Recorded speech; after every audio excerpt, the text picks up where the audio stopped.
facts you might not know. From the biggest flops to the greatest hits, this is Trash Can Tidbits. Hey there everyone, I'm Beaton, and at long last, we have made it to my 100th episode of Trash Can Tidbits. Okay, first of all, I want to thank everyone out there who subscribed to me or followed me on social media and sticking with me through this whole journey. Who knew that a raccoon with a love of pop culture could get this far? Thank you all so much for tuning in each week. It can only continue to go up from here. Now last week I asked the question, what was SNK's first fighting game prior to the King of Fighters? The answer is Fatal Fury. The first game in the Fatal series is actually subtitled The King of Fighters, and was first released for the Neo Geo in 1991. It was the company's first one-on-one fighting game, and it was in fact the first game to feature the King of Fighters tournament that would be prevalent from the later series.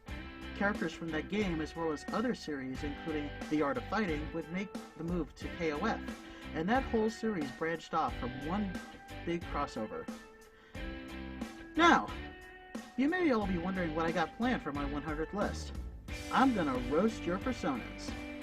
I put out a tweet last month asking for some ref sheets that I could make some comments on, and I chose 21 of them that I'm gonna roast. Now, these comments are in no way meant to be mean, offensive, or rude towards your characters. It's all gonna be fun in the name of entertainment. Besides, furries make roast videos all the time.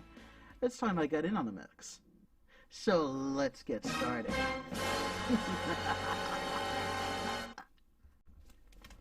Let's see who's first on the list. Asher Selvig. So, you're totally enjoying the coffee, I see. Now, where's the snack to go with it? Is it hidden in your one hoof? It's totally good on you, though, for depicting a one-legged Sona.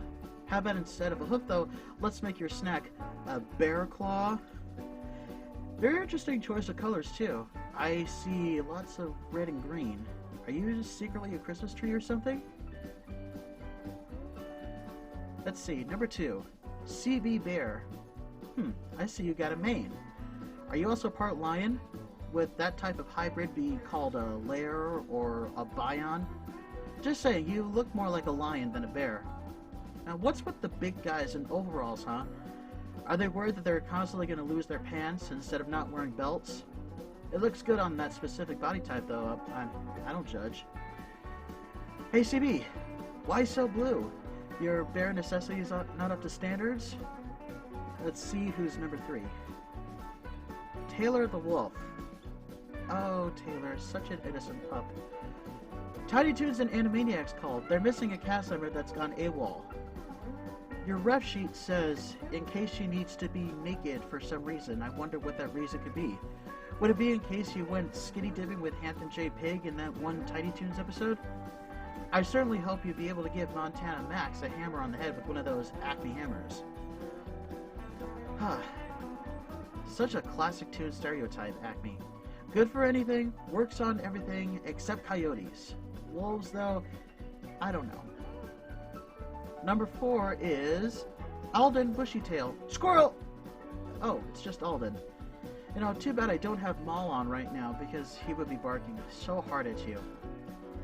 I hope you have more intelligence than a typical squirrel, because roadside squirrel stew isn't really all that appetizing, now that I think about it. Why is there only brown on your face? I hope it's not a sign that the rest of your body is turning gray. That tail is so bushy, you could definitely be used as a toupee. 5. Kimba. Oh look, it's the OG Lion King. Where'd you get that scar on your cheek? Was it from a fight with that katana? I hope you didn't cut yourself with it. That would be embarrassing. Hey, how'd you cut yourself on the cheek? Oh, I got in a fight. With myself. Definitely be careful with swords, friends. Usagi Yojimbo called. He really wants that sword back. Number 6 is Truck the Polar Bear. Okay, British polar bear cop out of breath, and he needs a donut. Why exactly? You still won't be able to catch the bad guys. Tell me something, why do you wear pants when you're in uniform but you don't when you're out of uniform when you got regular clothes? Make up your mind there, big guy. So, Truck told me once his inspiration was Baloo from Tailspin. I don't think the plane would be able to handle that extra weight. 7 is Cyan Glacier Tooth. Oh, this guy looks like he's all set for winter. Do you still think you'd get cold if you don't have anything else besides fur on? I like how your snow boots have the word paws on them to clearly let us know what you're wearing them on. I see a little bit of Chester Cheetah in your design. All he needed was the sunglasses to let us know who he was. Saya, don't you think you're a tad bit overdressed there? Are you Chester's long-lost relative? Because all you need is a snack with your face on it. Blue Cheetos, though, I don't think that's really that appetizing.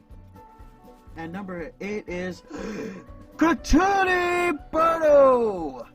A flapper, if there ever was one. Is that martini shaken or stirred? Because it would definitely be shaken if you were flapping those wings. Do you prefer to fly or walk, though? You definitely shouldn't be drinking and flying, because you get an FUI, flying under the influence.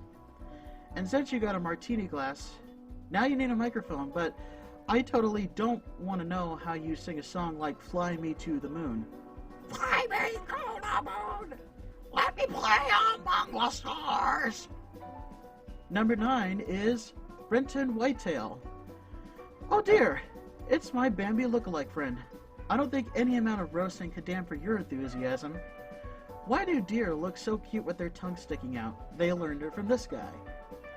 How do you settle disputes? Do you either put up your dukes or you butt heads with your antlers? I don't see you as the type to get into a fight, though. All you need are some flowers and dee-dee-dee-dee, and everything's happy and dandy in the forest. Bambi really did teach you well. Well, maybe. Number 10 is Hermux. Oh, how lovely. But if you have the body of a badger and the overall markings of a raccoon, what would you call a hybrid like that? A braccoon or a radger? Better not think too much about that. Purple is an interesting color for you. You seem to have no problem deciding on eyeshadow. But why not make the hair pink instead of brown? Ooh, that's too bright. I can't handle all that sweetness. Number 11 is Ryui. Now you're a dragon, right? You remind me more of a humanish version of Elliot from Pete's Dragon. Are those sunglasses or something? How nice that you got a pair that fits. Tail holes are always hard to get right with clothing. You probably have no trouble when you accidentally rip your pants because you got a big tail that instantly covers up the hole. Now what's under the shirt? Your dragon hoard? I can definitely see a hint of gold there with your dragon scales. If we ever get some coffee together, you're definitely buying. Heck, buy the whole coffee shop. Number 12 is Mock the Bear. Let me see if I can mock you for the sake of entertainment. Is that nut fluff for you growing out a beard? Do you have any clothes that would fit, or you are a cartoon naked bear? Yogi would probably have some competition if you're around a Jellystone Park. Also, what's with the orange mark in your eye? Did your animator accidentally poke it there and just go, oh, whoops, happy accident. I like it. Now we're going to get into some of my raccoon brethren with number 13. Is Star Raccoon. Oh, Star. Dear, dear Star, what am I going to do with you? Okay, well, I could basically put it together in 5 words. Inflates you, big and round. And then you get arrested by Judy Hopps for indecent exposure. A star is born indeed. Number 14, Manny Raccoon. And what's up with the eye spiral? Did some kid do an arts and crafts project on you and say, hey, look what I made on this raccoon, Mummy? I'll put that thing down, Cindy. That may have rabies. Well, at least you were a good sport about it, because I would have bitten the bejeebas out of that kid. Next, number 15, Zephyr Zacharias. A human? Really? Do I really want to roast a human that has a raccoon mask? Dude, the word is fursona, not persona. Unless you use that persona to be a thief, then that would make you a cat burglar, not a raccoon burglar. That doesn't roll off the tongue well. Maybe you'd fit better in the Gargoyles or Assassin's Creed universe with a getup like that. 16. Carrington Raccoon. Nerd! Oh man, the blonde hair and the glasses, it's all there. It's so perfect. A nerdy raccoon. I can already hear you speaking about quantum physics and stuff. It's so precious. I couldn't take you seriously. I'd just be going, oh, look at the cute little guy talking about science. Talk about quantum physics and I'll give you a treat. Good boy. Number 17 is Pando the Vampire Panda. Ooh, scary. A vampire panda. Instead of drinking blood, he drinks bamboo juice. Imagine trying to be scary while saying something like, I want to suck your bamboo. You can't be scary. You're a pudgy, cute panda. The bamboo is the life, Mr. Renfield. I am pedocula. I would honestly want to see that movie. Number 18, Alice in Towers. Okay, first off, Dr. Facilier wants that hat back. Allie, I've seen plenty of art from you where you're trying to be a Disney villain or something, complete with theme song. I can honestly see it, but how would you meet your end? You're trying to cast a spell on someone and then you get run over by a car? Oh, yikes. That would be both epic and shocking. Ladies and gentlemen, I give you the next great Disney villain, and his name is Allie. Number 19, Neko, the Space Bounty Hunter Raccoon. Alright, so this is obviously taking in some inspiration from Rocket Raccoon, but what if he went a different path and became a bounty hunter? Honestly, I can see it, but my eyes are immediately going to his bounty. What's under that bulge there? It's apparently big enough to have an emoji conveniently placed there. Okay, he doesn't need the firearms. He's already got a big weapon. Number 20, Babsy Wolf, the hot pink beat of Toronto herself in all of her naked glory. What's the matter, Babs? The Canadian moon made you feral or something and turned you into a werewolf? I don't see too much art of you on four legs. Do they have hydrants in Toronto? Where do you go if you want to use the little wolf's room? Also, the 80s called, they want their hair back. Pretty in pink? Yeah, Molly Ringwald would be dying to get fashion tips from you. On second thought, stay in the 80s. Everything was so much better. Number 21, Silverfang. Oh, my Silver. How can I possibly roast you when I'm so in love with you? Well, I guess I saved the best for last, so here it goes. What's with the gold earrings? Are you a German Shepherd or an Anubis wannabe? Why wear a pink bandana? Pink is definitely not your color. I'm glad you have a rat tail and not a mullet in your hair. Mullets are so last century. I wonder if I cosplayed as Egon from Ghostbusters, would I get the same amount of cuddles that you give him? And one more thing. I love you. Now, speaking of Ghostbusters, here's this week's trivia question.